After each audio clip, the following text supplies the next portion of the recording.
Welcome to this episode of Old Myths and New Legends with Charlie and Rob. I'm Rob. And I'm Charlie, and we swap books every month to see if Rob likes the books that I give him and if I like the books he gives me. Yes, that seems right, I think. It was the right way around. And I think we should leave that in. It was the right way around. Hi, excellent. Okay, so the first book that we are going to be discussing that I chose for you was one of my go-to books when I just want something that's a little bit fun to read rather than too heavy duty, which is Hounded by Kevin Hearne. So Charlie, as we always do at the beginning of these, did you enjoy this book? Yes or no? No, I hated it. I'm joking. I am absolutely joking. No, it was fantastic. Honestly, I really enjoyed this one. Okay, right. I thought you actually said. I thought you were getting me back for all the ones that I said. I hated I'm just being difficult this time. No, I was just trying to be funny. No, I actually really did love this one, start to finish. Might I add, actually, from the dedication onwards, I was sold. To be fair. Nice, excellent. So, what did you like specifically about this book? It's a lot of fun.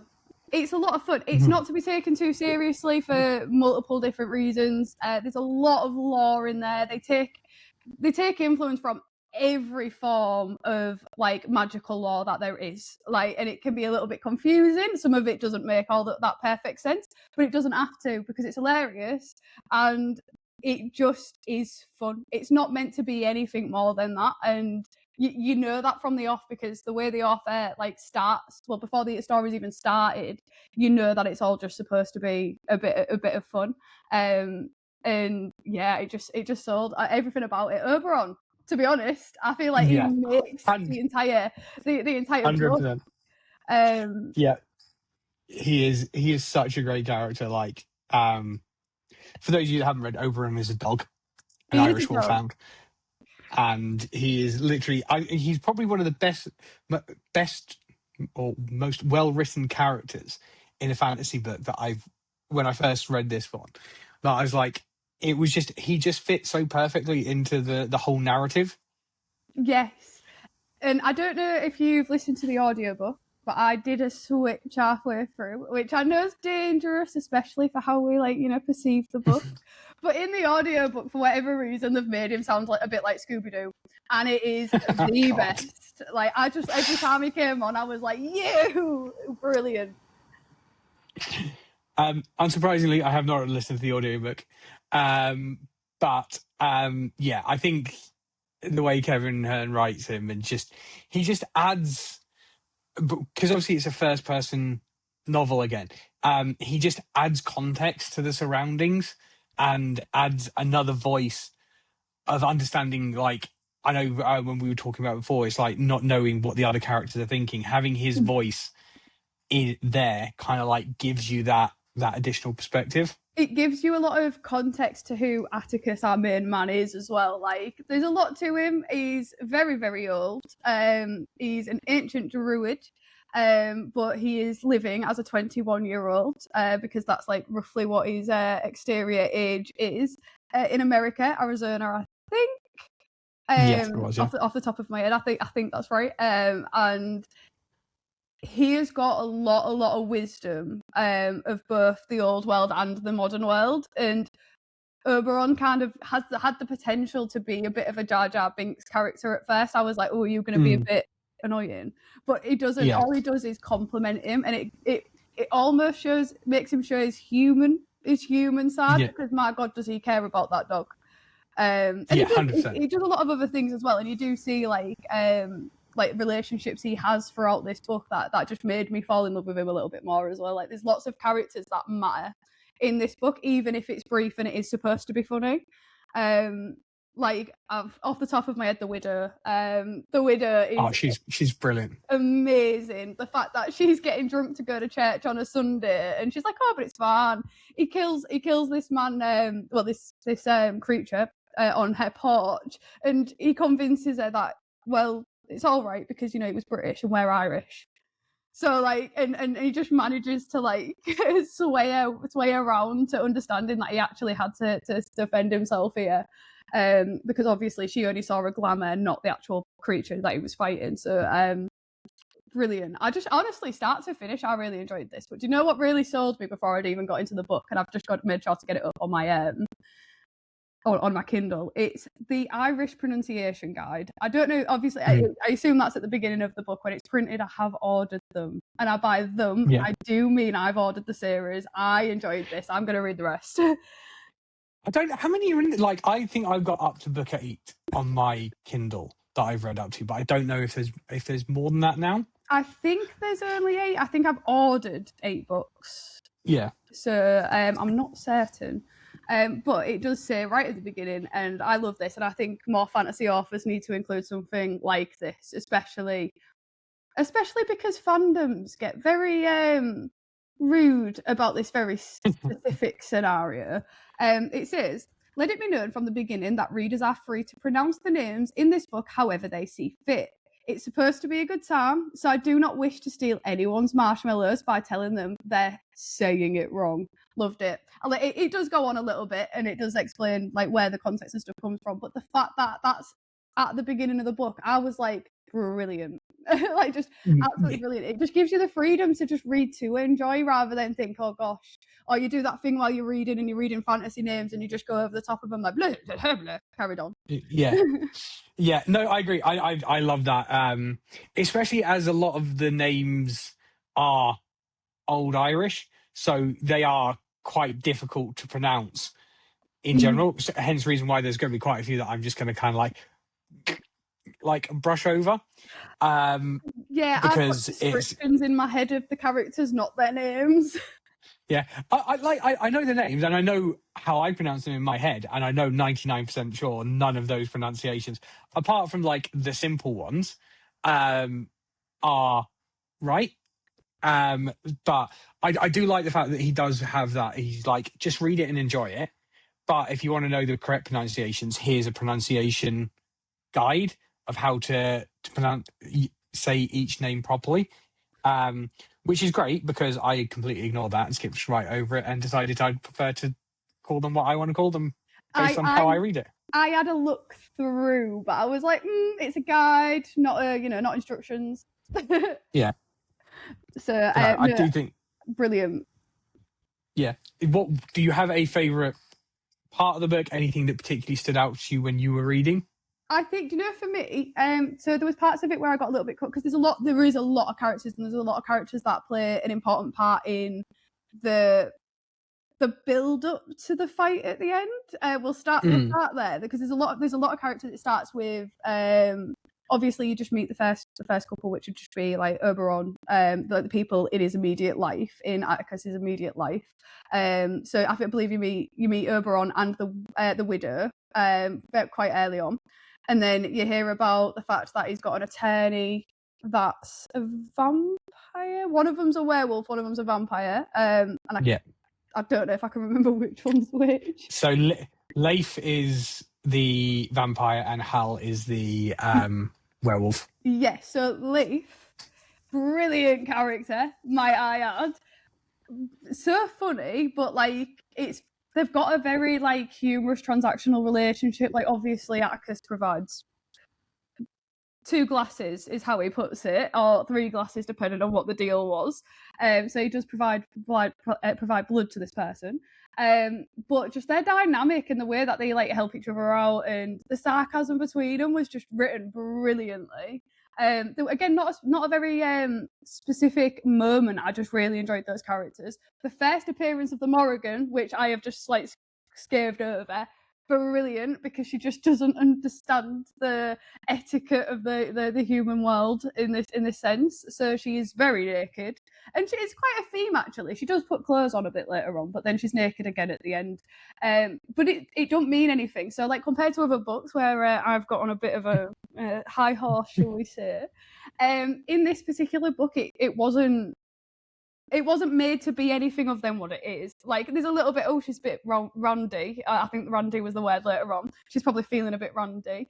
Or there was a reference to the stoners that had come into the shop that she decided she was going to kill for staring at her too much. Love that.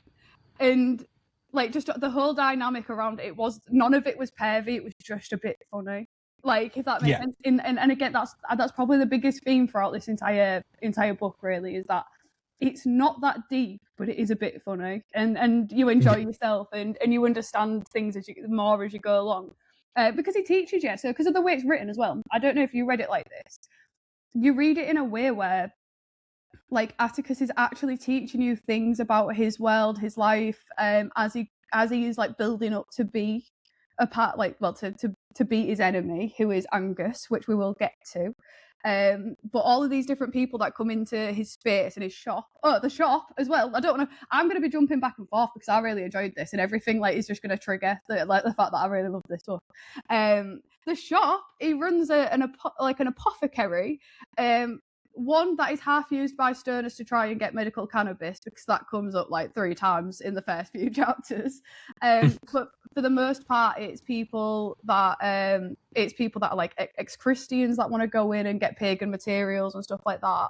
And then there's the other side of things where the magic people and the different magic people go in to then get things from him as well, which is where Emily shows up, who is from the coven of Rwanda, I think her name is. Yes. I know. I can't remember how. The witch lady, that one. Yeah. She the big Polish witch lady. She goes for tea because she's actually trying to. I don't know what the word for it is. She's just. I think she's trying to get into Atticus's sphere to kind of like find out where the sword is. So, like, I think that's the thing, is that it was all one big ruse from. Is it Angus or Angus? I say Angus just because. Yeah, we'll go with Angus. Angus. Angus. Literally, yeah. like something as easy as hopefully. Yeah. So that Irish god. But yeah, I like. He's the god of love as well, to be specific, which is ironic. Going back to your point about teaching, like, I learned far more about Irish mythology from this book than I've learned in, like, it's very rarely, I've never really seen it touched on, like, very much before. Like, you get a lot of Greek and Roman and all the, like, those types of mythologies, but then you forget that obviously Celtic mythology is just as old and prominent as like Greek mythology and Roman mythology, and and it just I just found it really interesting from the point of view of, like, being somebody who is Irish or comes from an Irish family. Like, there's a lot of stuff there that I've never really heard of because of the fact that obviously Ireland became Catholic quite a long time ago, so a lot of the pagan mythology that probably would have been passed down kind of has got lost a little bit. But the way he writes it is really interesting, and I spent quite a lot of time after I read this book for the first time, kind of like doing research on Irish mythology, just to kind of like understand like who the kings were, how the Irish gods came to be, the mythology around it. It's very interesting, and just as interesting as Greek mythology, just with harder names to pronounce. Yeah, I bet. Because and the thing is, it's quite clear throughout the book as well. Like, they don't talk about how old he actually is. Like, I don't think you get a specific number, and if you do get a specific number, I missed it. But they do touch on the fact that he is older than Christianity, or he is older than like so many historical events, and they roughly talk about how long he's actually been on this planet. And I like that because it brings in perspective, as you say, to that Irish law that's actually been around a very, very long time, and it isn't something that we see a lot of. And I said, even with a lot of, like, reading a lot of fantasy books, you don't see a lot of Irish or Celtic lore really in these magic systems. And it's really clever how they've brought that into the actual characters, because obviously the gods are so important in this series, and that's kind of what it sets up to towards the end of the book. When he does, in fact, spoiler, obviously, I mean, the book's been out forever, so apologies, but you could probably get it spoiled on Google. But like, when he does eventually defeat Angus, it then opens the door to even bigger issues that he's then going to have, or even bigger enemies he's going to have, shall we say, because he's going from what this book sets out to be survival to actually being a part of it, or I don't know what you'd say is survival to being like a part of the next story. He's actually going to be a player. That's the word I was looking for. He's actually going to be a player now after this book.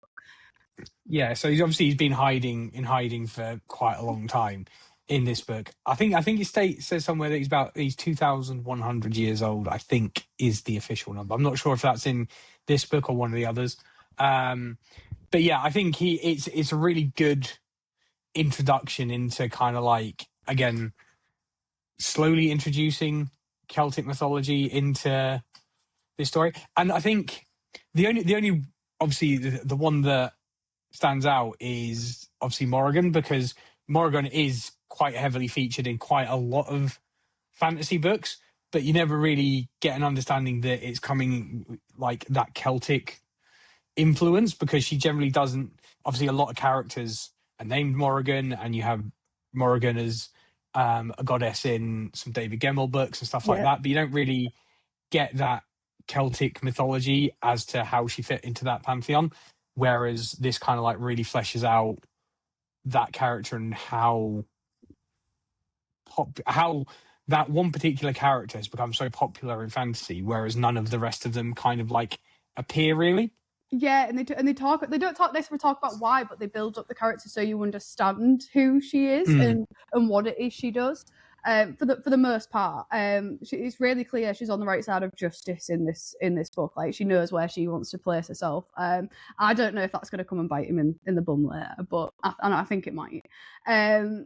But she was brilliant. So one of the first things I actually quoted was like her introduction.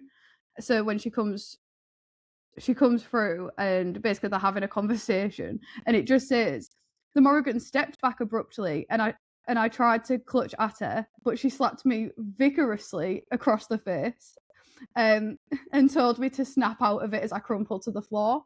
So within the first, so he was panicked. I can't remember what it's because she was telling him to leave.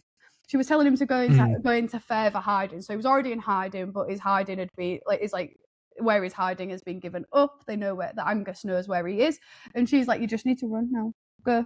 You just need to run." And then he started going back and forth about, like, "No, I'm not going to run," and she thinks he's stupid for it, so she smacks him. And I just thought she was. From that minute, I was like, "You're brilliant. You're brilliant." And do you know what's worse? He likes it, but she has this aura about her as well that kind of confuses him and makes him a bit like, "Oh, I fancy you." And that's what happened to the Stoners, and then she killed them too. But I like who she is. She comes in, causes a problem, and then she's like, wait, what are you all reacting like this for? And then tells them off for it. Yeah. No, I agree. I think she's such a good character, and she's, again, really, really well written in this book in terms of like just giving her.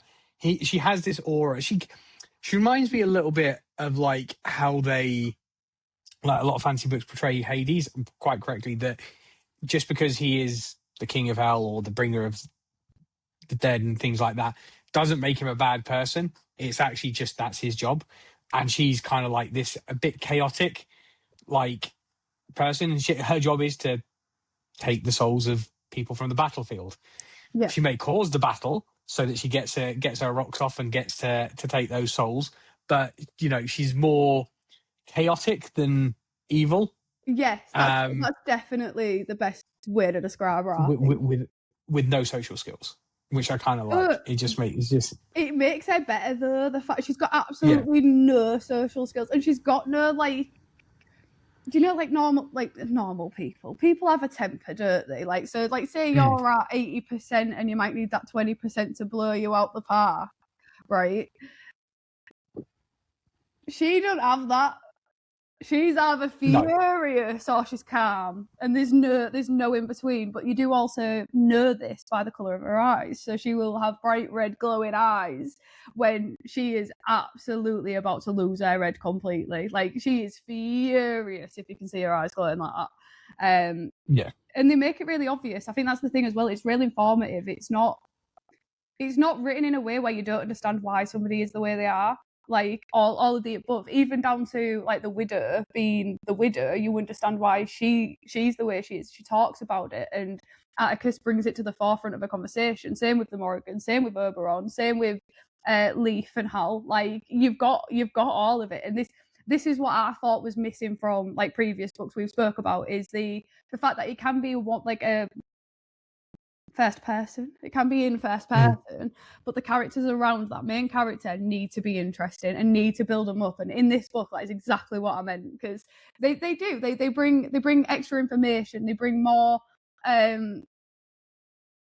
character out of him, because you get more of his sarcasm, or you get more of him being sly, or you get more of him actually just being downright honest and having a conversation. And then you've got the balance of he's feeding Oberon sausages underneath the table, which I just think is brilliant. Yeah, I agree. I think I could just jump around. Honestly, I could talk about this book all day, because I could just jump around from start to finish and talk about every little bit. And I think that's nice. That's nice after a few books where I've been like, yeah, it was all right. Whereas this one, I'm like, yeah, I enjoyed it. Yeah, like I liked the introduction of Granuel, and Lakesha, the barmaid. Barmaid. I was going to say Lakesha. that's the barmaid, isn't it? Yeah. And I can't, barmaid plus one is how I keep thinking of it in my head, because barmaid and then plus one. It's in her head, isn't it? It is in her head. Like the witch Lakesha is in her head. Yeah. Yeah, I liked it. I knew that, like, from the first, again, the foreshadowing in this book's really good in a way where it does tell you exactly what's going to happen all the way through. Like, it's no secret that he's going to fight Angus at the end. It's no secret that barmaid was going to be important when she first came in. But it's the same with it. But it's how they're important and what they bring. So did I guess that she had a witch in her head? No. I knew there was something. I thought she was going to be, like, as he mentioned, like another form of magical creature. Was she going to be a siren, or a type of siren, or a type of this, or a type of that? I didn't expect it to be possessed by a witch. That was new. I didn't expect that, and it was very, very good. But then she becomes. Is it right? I don't know if I've got my wires crossed, because I've been trying to get my head around this one. So I'm just going to ask the question. Is it the witch or the girl that becomes his apprentice, or is this the girl? So the deal was that when Lakesha jumped into her head, they obviously conversed, and however you pronounce it, started to learn about the magical world. She didn't want to become a witch because she didn't like the destructive nature of witches' magic, but so she found out about druids. And she decided she wanted to become a druid. Obviously, Lakesha realized that Atticus was a druid. So when the deal was at the end, Granville would take Lakesha to find a new body, and then would come back to become Atticus's apprentice or apprentice druid. For the new druid's grove. He decides quite chaotically that he's actually going to agree with that, because he thinks about it for a bit, and then obviously it's building up to the fight, and he was like, crap, I need all the hands I can get. And he's like, screw it, you need to quit your job right now. Come on. Yeah. And it literally is exactly like that. He's like, you need to quit right now, and we're leaving. But it was a really good minute. I just got a bit, my wires got a bit crossed over that conversation where I was like, who's the apprentice? Because I did think for a second, why would the witch need to be an apprentice? But she doesn't. They then just right at the end, they close it off, and they're like, well, we're going to go find her a body, don't they? They're going to go find her a new body. They've got the necklace, so she can be restored, blah, blah, blah. So then the girl will then, I'm assuming, will continue to work with Atticus and become maybe a druid. You'll have to wait and see. Maybe. Let's have a look. One of the biggest themes throughout this entire book, though, is everybody needs to learn something from Atticus. Like, they all want something from him. They want to. Even the Morrigan was asking him to teach his magic. Like, so he had this necklace of charms, and he does talk about how long, and you're talking hundreds of years that he spent creating some of this magic, to protect him, and to create do charms and spells like that, create wards and all these other things. A lot of people want to learn something from him. He gets asked that a lot, which is a bit mental. Yeah, I think the really good thing about the Tuatha De Danann, is that they, in like Irish mythology, they weren't gods, like they weren't created gods. They were essentially magical beings or people or druids with immense power who were worshipped and rose to essentially godhood or deities. So I think that's the thing that kind of like makes a little bit more sense when you think about the fact that they still need to learn from Atticus. Is essentially they are just humans who have, because people worship them, became gods Yeah, rather than they were gods to because begin they with. were gods. So they are kind of like, they're not infallible. They're not like kind of like Jesus or um kind of like the Greek gods and things like that, who were genuinely just gods because people believed in them and they came to power. The Duatha Den Danann were essentially just they rose to deity because people worshipped them. So it's kind of like it makes them a little bit more human, and like in the mistakes that they make, kind of like, and the fact that they need to learn still, and they're not like fully in touch with like maybe as powerful as some of the other gods because of the fact that they were once human. Yes. And he explains it really well, because I don't think you'll really learn this till towards the end of the book, like properly, like where these gods really kind of come from. But I can't remember who he's in conversation with, but he's talking to one of the other characters and he's explaining, it might be the girl, actually, the barmaid girl, where he's having a conversation. He's basically explaining that like Mary and Joseph are real, Jesus were real, Yeah. and it's all these people that have been, as you say, worshipped, or people believe in them, that have got that standing, and then they get that magic. But it's not magic in a sense of we understand it. They still have to learn. They still have to figure out where they draw from as well, because that's different for each person or each group of people. It's really clever how they use, and that's how they make it make sense. That's how they make the law make sense, because obviously when you're mixing that many different like ideas, shall I say, that many different ideas. You've got the Norse mythology, you've got the Greek, you've got the Celtic, you've got the Irish, all of it mixed in. They make it make sense by fueling it by human belief, and it does just work. And it's very difficult to make that work when you're crossing over, but they make it make sense, because in a sense it doesn't make sense, and that's why it's brilliant. Yeah, 100%. And I think I like that idea that the gods will manifest in different ways depending on the beliefs. So Jesus can only manifest as Jesus on the cross. And I want to say that it was in this book that it says that Jesus gets annoyed about the fact he only comes around when he's on the cross. That might have been the second book. I can't remember which one. But there's some really good bits that like about that manifestation of the fact that gods can only appear how people believe in them, so, and how people view them. So it's like Jesus only shows up as a white man when in fact he was kind of like more dark skinned than that. Yes. So there's some, I really, again, it's a really good bit of lore. I think all of it, like it just, there's none of it where you're like, oh, I don't really get it. It's like it can, when you first start thinking about it, it's like, oh, maybe this is a little bit complex. But then you're like, actually, it's not really that complex. And for all there are magic systems there, not a lot of magic is actually used. No, in the book. It's simplified in a sense of that you're very stuck to like glamours, where Atticus can see one thing, but the real world will see something else, and that's evident with the widow. And I can't remember, he kills someone's husband, but Brez.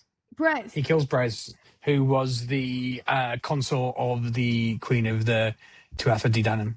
Yes, that's it. Who is... and he was terrified about it, but then she was like, thanks. Yeah. Yeah. I want to say, is it Bridget that's the Queen of the... I want to say it is Bridget. Which? I think it is... Yeah, Bridget. So, yeah. But yeah, I think it's just... I think a lot of it is really... Again, like the whole lore is fantastic. And it just, as I said, you've obviously enjoyed it. It is one of those series where, and books that you don't need to, like, you can just sit down and it's a comfort book. It's like one of those where you can sit down and just be like, this is fun. This is, I'm not going to sit here and it's not like a Lord of the Rings where you're going to have to plow through and get like really kind of like have to get stuck in. It's not going to be a marathon session. They're not particularly long books. It's just a bit of fun that you can read through as you kind of like, you can pick up and put down. And if you put it down for a few days, you're not going to be like, oh shit, I've completely forgotten what's happening, because it's not so it's complex that serious. you. So it's, I said, I think it's one of those series that I'm surprised has not been picked up to be made into something like a TV show, because I think it would work. It translate really well. I won't lie. I would absolutely. I'm going to butcher this name, but it's in front of me. So I'm going to attempt. Flideus.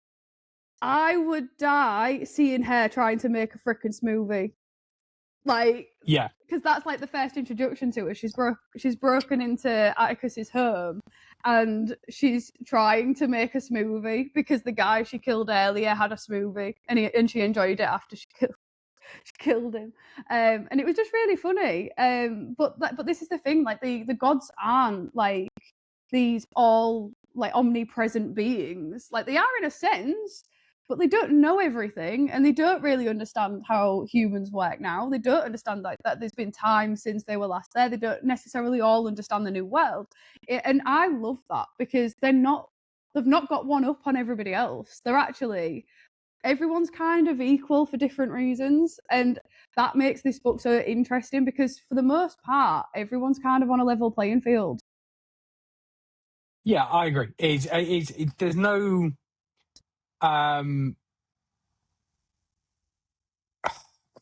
there's no overarching god that knows everything. There's no omnipotent god, which I think is really good. I think it kind of helps it bring it a little bit more to life, in my opinion. I think No, it's just, I think it absolutely does. And I think I've said before, I struggle with this in the real world. I struggle with like fantasy books in the real world. It's not normally my thing. Want a problem? Not a little bit, not even a little bit of a problem. Did I struggle to imagine any of it? No, because it was so clever and funny, and the way it was told, it just was all there. It made sense.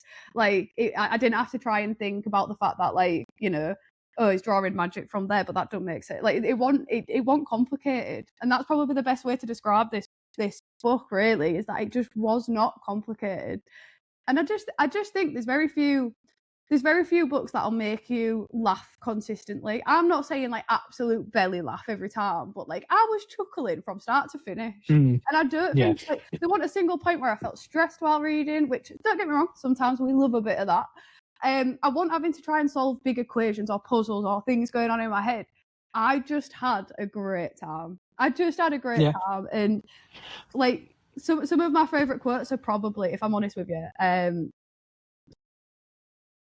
He's probably from the Widow, if I'm honest. Like the Widow and Oberon are probably the two people where I've highlighted. I'm looking through these and I'm like, I've highlighted their quotes more than anything else. and I think that's the thing, is that they kind of like give those poignant moments, but in a humorous way. Like if you like when I read it, and I've just obviously reread it when over the last couple of weeks when we was getting ready for this. It reminded me that if you like any of the poignant moments come from Oberon or the Widow and their interactions, like everything else happens, all the action, all the drama and stuff like that. But when Atticus is actually learning something or has a real emotion, it's with one of them. It is. And I think that's kind of, but it's not done in like this really heavy way. It's like kind of like that moment of, oh, remind Atticus of this, remind Atticus of that, and it's like done in a really good way. I also liked that there's no romance per No. se. Like there was flirting, Yeah. but there was awkward. But it was always awkward flirting, which made me just. I was like, yeah, that made it really easy for me to relate to. It's like your flirting is absolutely horrendous. Anytime a pretty girl comes up to you and says something, you're like, shit, what do I say? And I'm Yeah. like, 100%. I can fully understand that mindset, and I really like it. The fact that he's 2,000 years old and he's still shit at flirting. It's brilliant, isn't it? No, I agree with you there. Like, because I've been like staying away from a bit of the romance side of everything in life and in books, shall I say, right now. So like, I found that like it was refreshing. Like it was genuinely refreshing to read through a book. It'd be funny. There's female characters, like as I said with the Morrigan, like she was naked for probably 2 out of 5 of her scenes, or if not 3 out of 5 of her scenes in the books. But it don't matter. It don't matter. It's a little bit like, oh gosh, aura, because they have an aura, and it genuinely is a thing. Like you'll get it through the book, won't you? But like she has an aura, and it was like turning him on. That's why she slapped him across the face. But it was just like, oi, back in the room, Yeah. back in the room. We're getting back to the story. Come on. There was no real like break for it. Would I have minded if it was there? No, probably not. But would it have made any sense? No. Even when it comes to like trusting other characters, like he'll flirt with the witches, but you don't trust them. So you've got that double conversation. You've got the conversation he's having out loud, and the other conversation that he's either having with himself or Oberon. And it just has a real feel about it. Like it feels like is this druid that's being, as you say, like 2,000 years old? That's just a normal dude with a bit of extra power. Yeah. And I like it, 100%. And it's great. And like Oberon's, like when anytime that Atticus flirts with somebody, so Oberon has to mention his French poodles. And get like he's like it's just cheap. Like just that little bit of like the fact that Oberon is like the horn dog, and he's like, just give me some French poodles, give me some French poodles.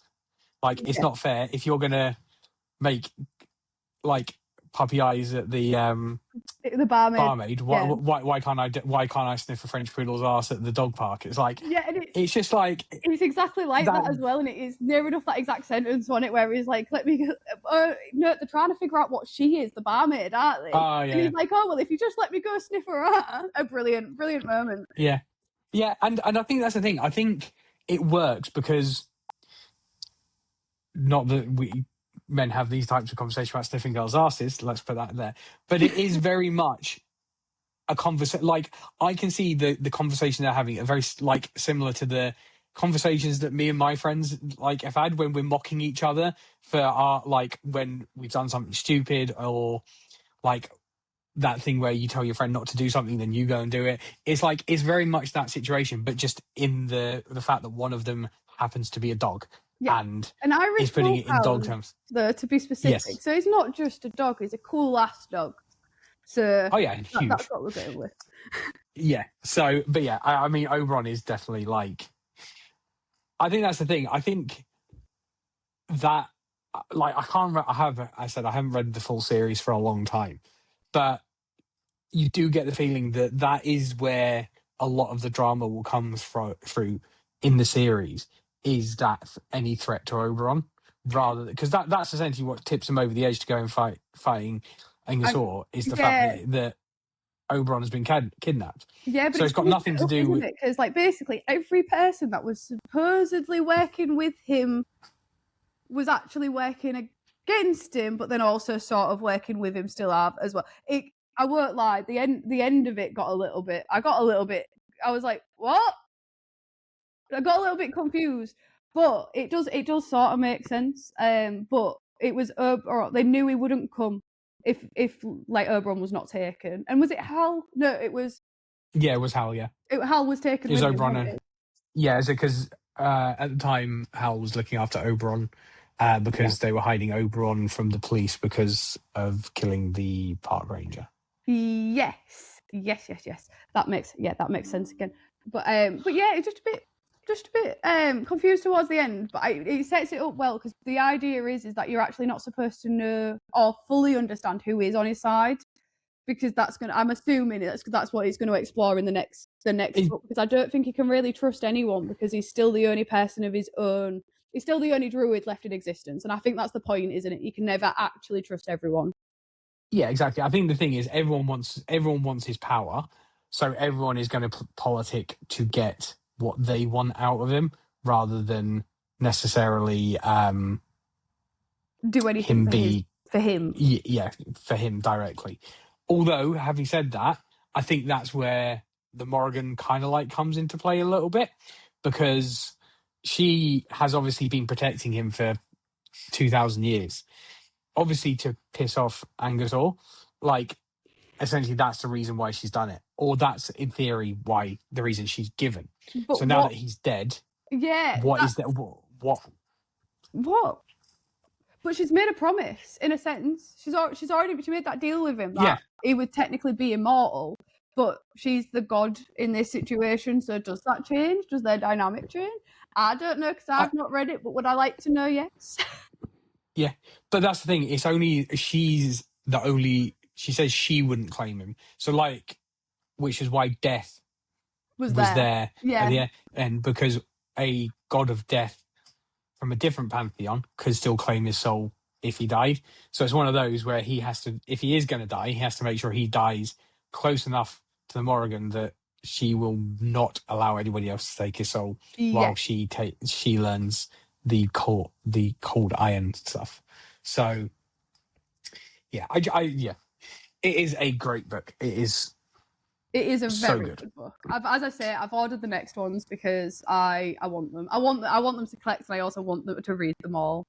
Absolutely, because as you say, like, that's probably what you would class as a cozy fantasy before cozy fantasy actually became a thing. Like, this is very much a sit down, have a laugh book, and just have a good time. There's no real like stress. There's no real like completely complex magic system or plot. It just, everybody in the story matters whenever they're in it. So it's one of those where you've got to pay attention enough to understand who these people are, but just enjoy the ride. Just let them take you on this little adventure in their little world, because it was just so brilliant. Excellent. So the end of this would usually be, would you read the next book in the series? And obviously we know the answer is yes, absolutely. We would. Yeah, absolutely. It's not even a question for me on this one. I really enjoyed it, and I was quite sold from pretty early on. And I'll be honest, I found it so hard not to text you about these characters, because it's one of those where, like, every time somebody new came up, I was like, oh, this guy. But you can't do that, because otherwise it spoils this conversation. Yes, that's excellent. Cool. So I gave Rob Tress of the Emerald Sea by Brandon Sanderson. What did you think? Did you like it? Yes or no? Oh no. Didn't not like it, but I wouldn't say I liked it either. Go on, what's your reasoning? It was boring. Did you think? Yeah. Like, literally, of all the books you've given me, even the ones I didn't like, this one, I think I started reading it when you first gave it to me, and I finished, and obviously I should have finished it about 2 weeks ago when we were originally going to do the recording. And every time, like, it was like weren't recording, I was like, oh, thank God for that. It means I don't have to try and finish this book. It very much got to the point where I was like, this might be a DNF for the first, And I'm not saying it's a bad book either. Like, it's not badly written, but there was just nothing in it that I was like, I really care about where this is going. Like, I think maybe the last 7 pages, I was like, oh, actually, this is quite interesting. The rest of it, I was like, I just didn't care.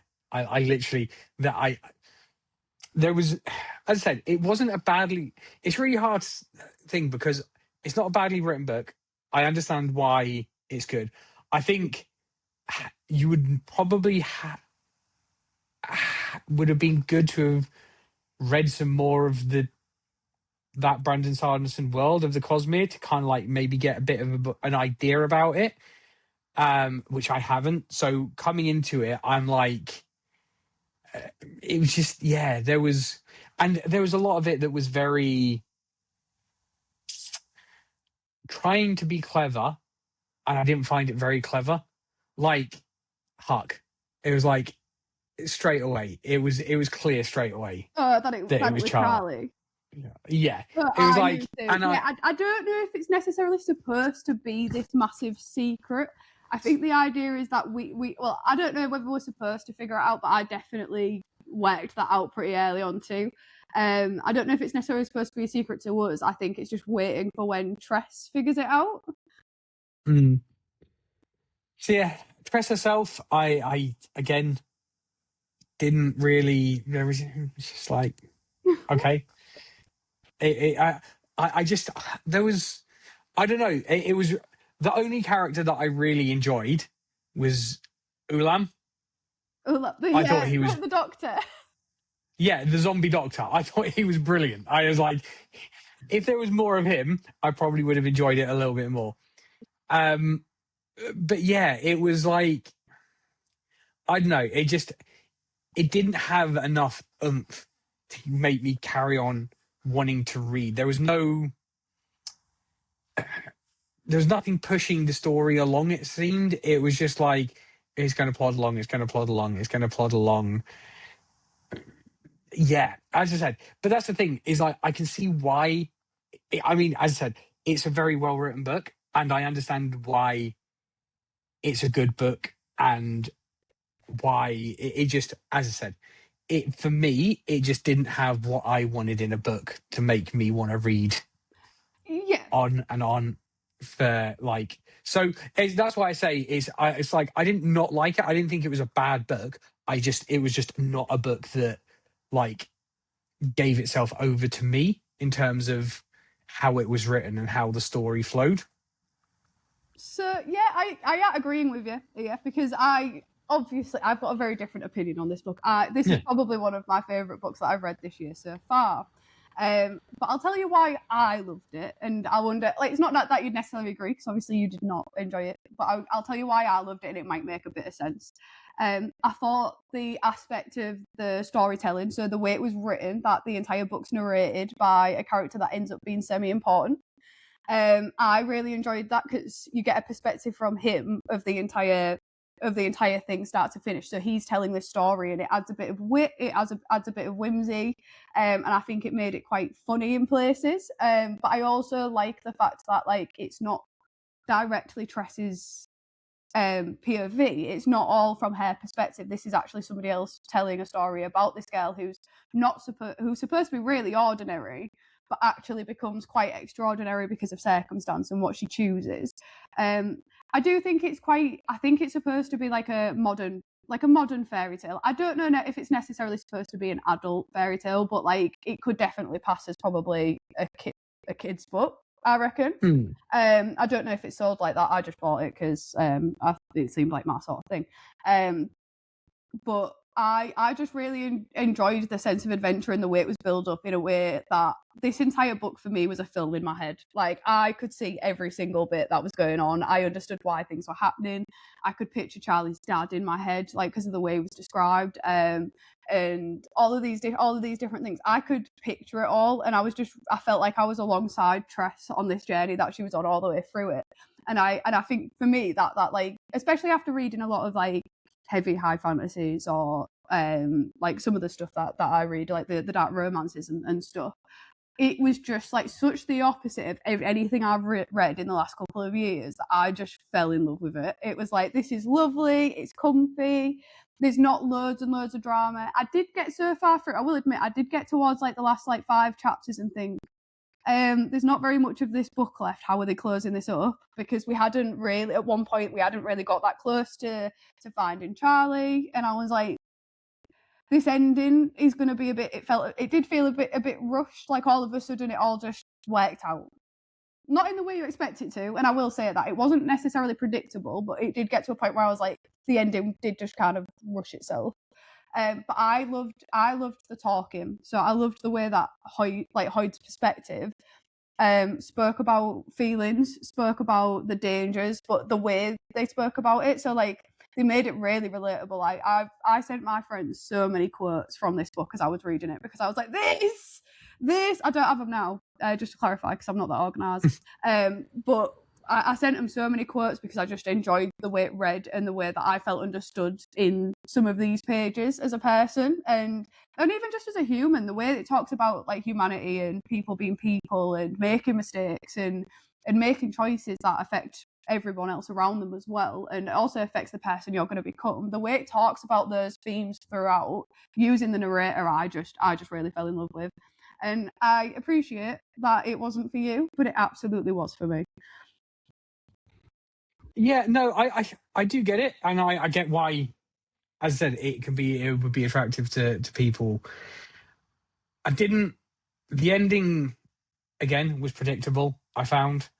It was predictable in terms of how it ended, but there was just random bits that were thrown in, and you're like, what? Like the bit about the fact that she had a laptop. Why did she have a laptop? Why did she live in a spaceship? Like, it just made no sense. Like, those bits just randomly thrown in there at the end of the story. Like, there was no hint throughout the rest of it that there was what we would class modern technology. Then all of a sudden she's got a laptop and she lives in a spaceship that flies away at the end. I'm like, well, that seems a little bit random based on everything else that we've read so far in this book. And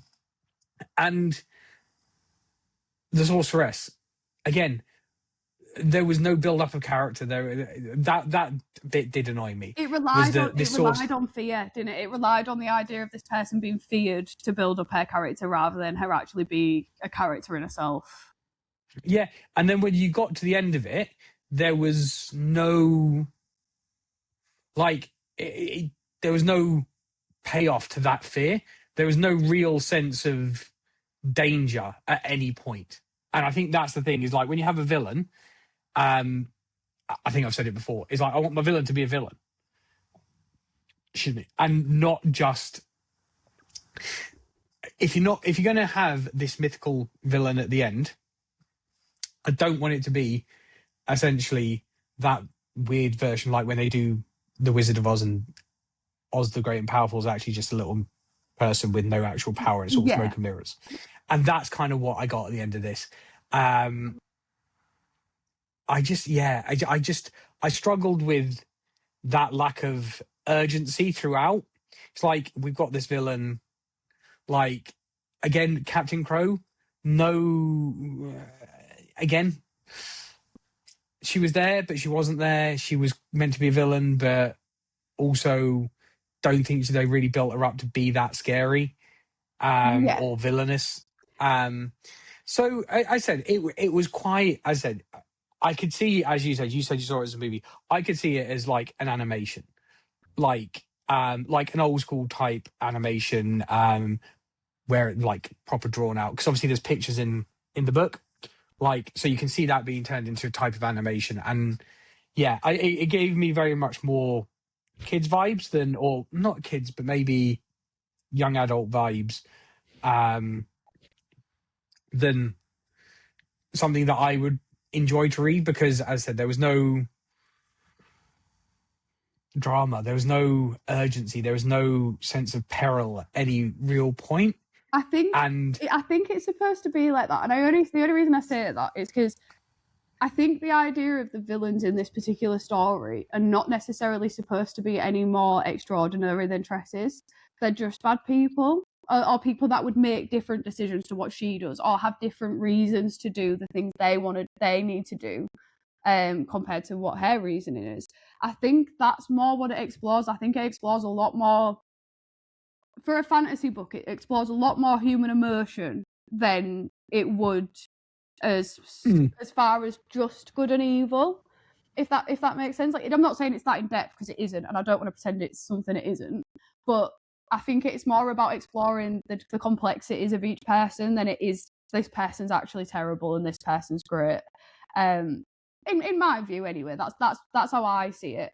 Especially with like the sorceress and Hoid having a freaking bet that was such a random like link. I was like, there's so many. I thought he was going to be a slave underneath there. I thought there was going to be some like massive trap he was in. No, just somebody that was just as powerful as she was that they decided to have a go at this.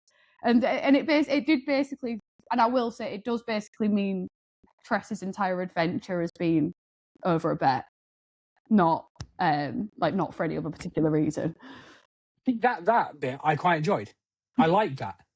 I like the fact that it was two capricious, or however you say it, powerful people essentially just using normal people for their own entertainment. Yeah. That is like 100% get behind that. Thought it was a great idea.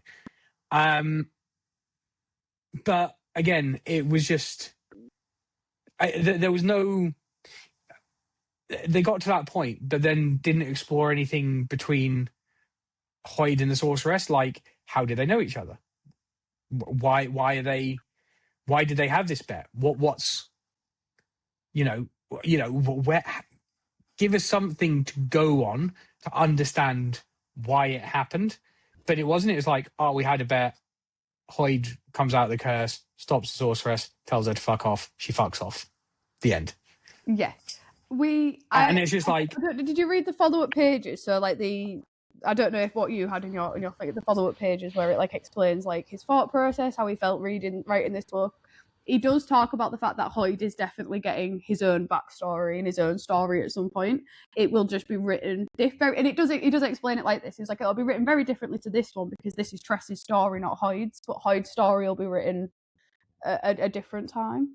I'm not sure where he'll go with that or whether there's a book out already. I'm not certain, but it does kind of go into that in the last few pages of the author's notes at the end. And I do enjoy the idea of that, and I think the idea is that this is a closed tale. Like this is a quest. It is what it is. There's not too much more around Tress's story that you're going to learn, but there is other characters and this universe that he's going to bring you into. Yeah, so I mean, I think from what when I was reading into it, obviously Hoyd, from what I've read, Hoyd appears at some point in every one of the Cosmere books. So it's like, so again, if he's appeared in that many books, I want to know why he's. Yeah. Why does he know? I understand there might be a backstory coming, but for the sake of this book, I would want give to us know something. Now. Yeah, give us something that as to why or how this bet came about. Because this is Tress's story, but to understand Tress's story and why she got put in this position, we need to understand how Hoyd and the sorceress came to their position.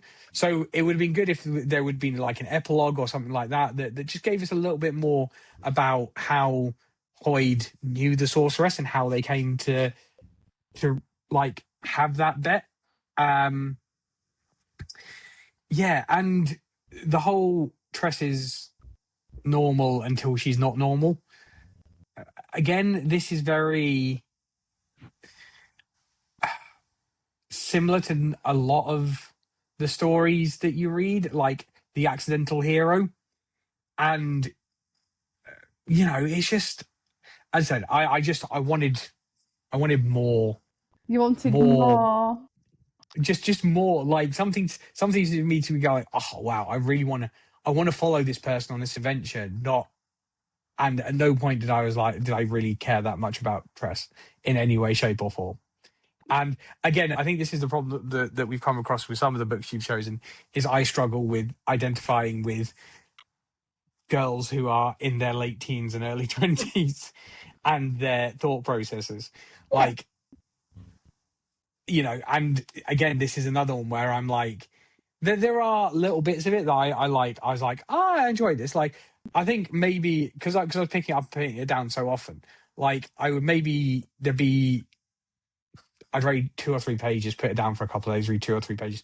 Then there'd be a big spell of like, oh, I'll read like a chapter or 2 chapters because something was kind of happening. And then you're like, oh, this is the point where it's going to go, oh, I'm going to get really into this. And then it just kind of stops again.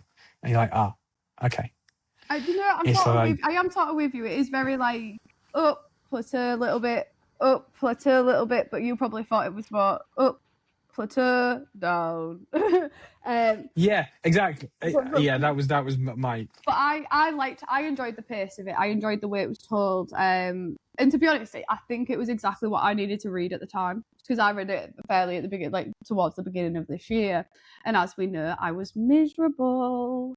So I think for me, right then, it was the perfect amount of everything. It was whimsical enough. There was enough adventure. Like I did want a little bit more. I was hoping for a bit more as far as the pirates and the mutinies and stuff. I did want a bit more on the Spores Sea than what we got. We got like one ship where they became pirates that got shot down, and then like the battle with the actual sea ended up to working out because of course she figured out how to use the spores to her advantage.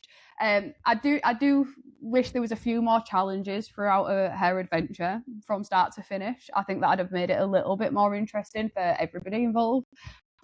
But the actual premise and the adventure itself, I liked the characters. I loved the way it was told. But I think I just enjoy the idea of being read to in any sort of capacity. So like one of my other all-time favourite books would be The Book Thief. And I don't know if you've ever read that, but that's written in the perspective of Death narrating this story. And I really love that as well. So I think for me that's a win in itself, because I don't know what it is. I just like the idea of a narrator. Apparently my brain loves that. Yeah, no, I get that, and I like having narrators at times. At times, I don't. I think it depends on the mood. For me as well. Obviously, we talk a lot about supporting characters. I didn't think the supporting characters really added anything to this. Like, Anne thought, like, they just, Soleil.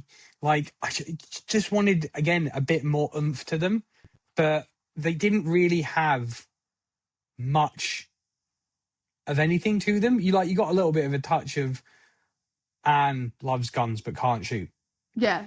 Fort is deaf and he's got the board, and he can't cook. Slay is looking for a dad and navigates the ship. Yep. But apart from that, you don't really. There's no. What other aspects of their personality do you really get out of them? I agree as them individually. I don't think it's so much of who they are as characters, it's what they each bring out in Tress. Because I think that's the main focus. I know that might sound a bit silly, because I am definitely one that thinks it's really. I do think side characters are very important normally. But in this particular story as well, it's not. We've got to make it clear, it's not the biggest of books, are there? So a lot, and not a lot happens in like a short, like fairly short amount of pages. I think these characters each bring something to her, show her a value in herself. So like, I forgot his name, but the cook with the board, the mute one. Fort.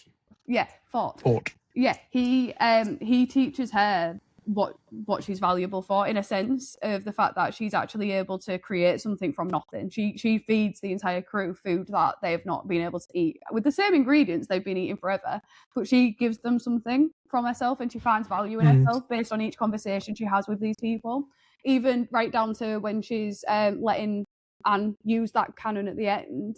When she helps her and she gets her glasses and she does these things, it's all about building Tress up to be the person she becomes, rather than the importance of each individual character.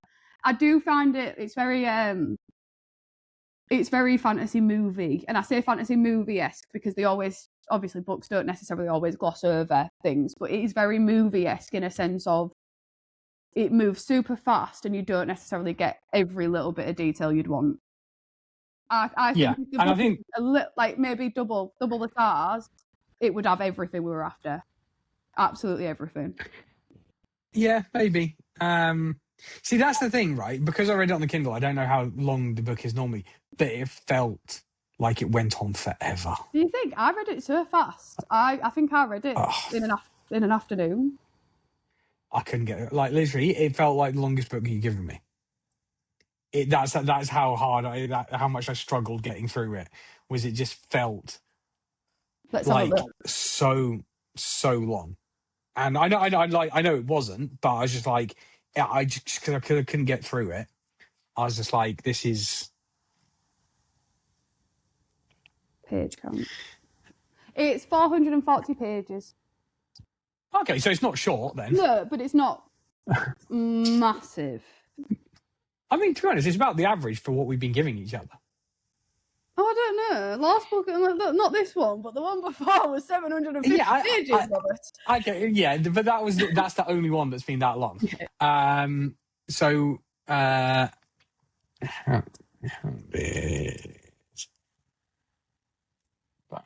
Kevin, let's see how many pages. This one was like 350, 400. It wasn't half as long as the last one.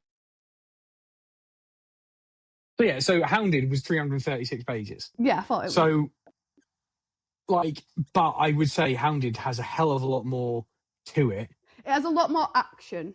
A lot happens through Hounded, start to finish. Like, but it's fast paced in that way. I don't think Tress of the Emerald Sea is a fast paced book. Oh no, it's not, and I think that's that was my problem. It's a trot along. It's a plod along book, and it's like if you struggle with a plod, I've never really read a book like it. I'll be honest, I haven't. I've not read, and I don't think I've read any even similar paced to what Tress of the Emerald Sea was written, except maybe children's books, because children's books do tend to be a lot like that. So maybe the demographic for this one is a bit younger, but I've never checked. But I just really enjoyed the pace of it, and I think for me at the time, and again, that's probably the same with anyone, like you pick up a book at different times and different periods of your life, at different times that would resonate, and I think other times I'd have wanted something with a lot more, but at the time it was perfect for what I was after, and I really enjoyed it. Yeah, I think I say for me it was it was 440 pages of, like, you could get so much more into 440 pages. Like I think Legend is about that long that I gave you the other time. Yeah, I believe it is, yes. And that's a similar vibe in a sense of the fact it's a full quest in one book, isn't it? So yeah, so that one's between 352 and 432. So yeah, I just feel that for the size of the book, that I would want more from it in terms of keeping me engaged. And like, you don't need to plod. Like, I get you if you want to be slow paced, but there's got to be something. Like Lord of the Rings is slow paced, but you have the epic action sequences in the book that kind of like you plod along to get to the bits that are like, you're like, wow. Whereas this never had this. At no point did I go, wow. I was just like, oh. There was no payoff, like, at all throughout the book. Even at the end, as I said, like, the payoff was not the payoff that you want. You want the final, like 5 or 6 chapters to be your payoff of a book that long. It wasn't. It was like the final 10 pages really was the end of the story. I do agree with that. I do think the end, and I think I said this earlier, didn't I? The ending was rushed. The last few chapters, like, all of a sudden you've got, like, I think it's actually even the last 10 pages. All of a sudden it just works out, and then she's going back home. They're taking, Charlie's not a rat anymore, and he also doesn't understand the concept of clothes. Now that he is back a human, even though he was a human not even a year before. It's all a bit like, it is. I will say the ending is all a bit all over, but I just loved it. Like, I'll be honest, I just loved the whimsy, and I think that's maybe what had me all the way through. The whimsy carried me. See, that's the thing. I'm not hugely whimsy. You're not very whimsy. I'm not the whimsiest type of character, like, especially not when I'm reading and it comes to my fantasy. When it comes to my fantasy, I want action, I want fast paced, I want a sense of peril. You want a sense of peril? I don't want la-di-da. I agree. Lightness and greens, I agree and sometimes. Happies. I like a mix of both. Not in one book, I will say. I wouldn't want that juxtaposition in a book. But I think if I'm reading something and I understand what it is, if that makes sense, I understand that, like, the Tress of the Emerald Sea is whimsical, I will enjoy that for what it is. But if I want something harder hitting, more warlike or big villains, massive villains. I'll look for that too, but I'd look for that in a separate place. That's the thing for me. Hounded was whimsy. I agree. That's my kind of. In a very different way. I agree. They're both, to me now, they're both comfort books for very different reasons, but they are both very comfortable. One made me laugh and one made me just smile and enjoy myself. And that is probably the biggest difference between those two for me, is that one's very whimsical and lovely and the other one makes me howl. But they are both equally comfort books to me now, I think. Yeah. So yeah, I think for me, I couldn't go. It's definitely not one that I would ever reread. That I would be like, oh, I need to pick that up again. Is that the first Brandon Sanderson you've read? No, I've read the first Mistborn book as well. Oh, good. What I didn't want to do is accidentally be that be your introduction. And I've realised I probably should have asked that last time, but like, I don't want that to be, because it's whimsical, it's very different to the rest of his writing. I wouldn't want that to be your understanding of what Brandon Sanderson's like as a writer. I mean, but for me, like, I mean, this is slightly off topic. I mean, with the first Mistborn book, I struggled with that as well. Just because of, again, style of writing wasn't like, it took me a while to get through it. So I think it might just be his style of writing, that whether it's this or the Mistborn book. As I said, I've not read. I've never gone back to reread any further into the Mistborn series because it took me so long to get through that first book. And again, with this one, the same thing. I think, you know, some authors you enjoy their style of writing and you're drawn to it, whereas some authors you're not. Like for me, in this case, it was It was an whereas actually I really enjoyed Hounded, and I will be reading the rest of the series, I reckon, or at least the next couple of books. It is an 8-book series. We'll see where we go. How we go. Yeah. So for me, as I said, I don't think it's a bad book, this Tress of the Emerald Isle, but it just Emerald Sea.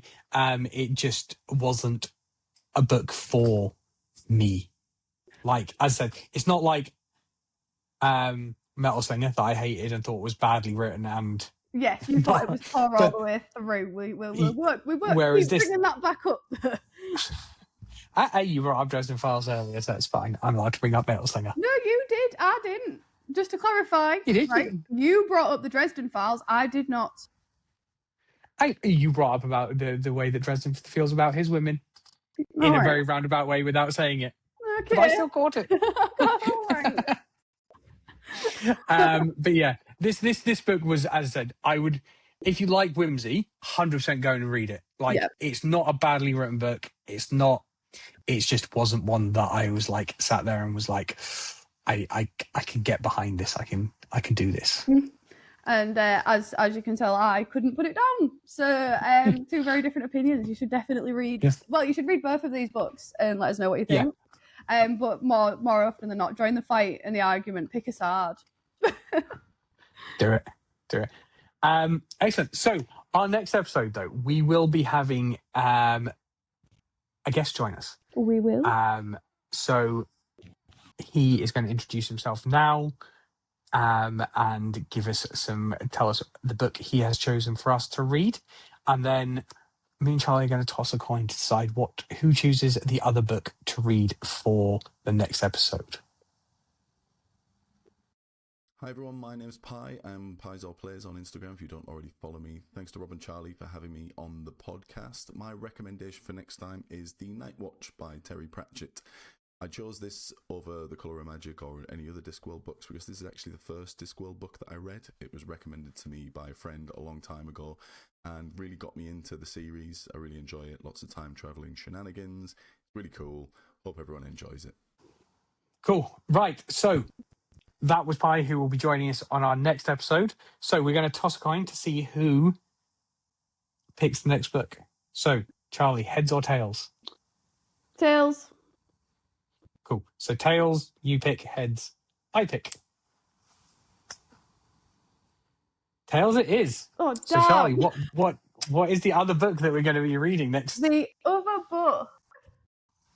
I'd love to say I was very prepared and I picked one. I have picked one, so should we go with the one that I picked? Yeah. Cool. So the book that I have chosen, as long as I don't know if you've read it or not, is by Robin Hobb. Have you read any Robin Hobb stuff? I have. Which book is it? Assassin's Apprentice. I've read it, but I read it 2 or 3 years ago now, so I am happy. We'll go with something different than if you have already read that one. Let me pick out a book. Let's have a look on the Kindle and the bookshelf at the same time. Library. What shall we go with? I've made this very difficult for us. I'm trying to think, what have we got on the shelf? I have an idea if I could find the book series. Where is it? Is it on here? Or is it somewhere else? Nope, it's not down there. Is it on that one? Have you read anything by Brent Weeks? No. Cool. So we are going to go with The Way of the Shadows by Brent Weeks.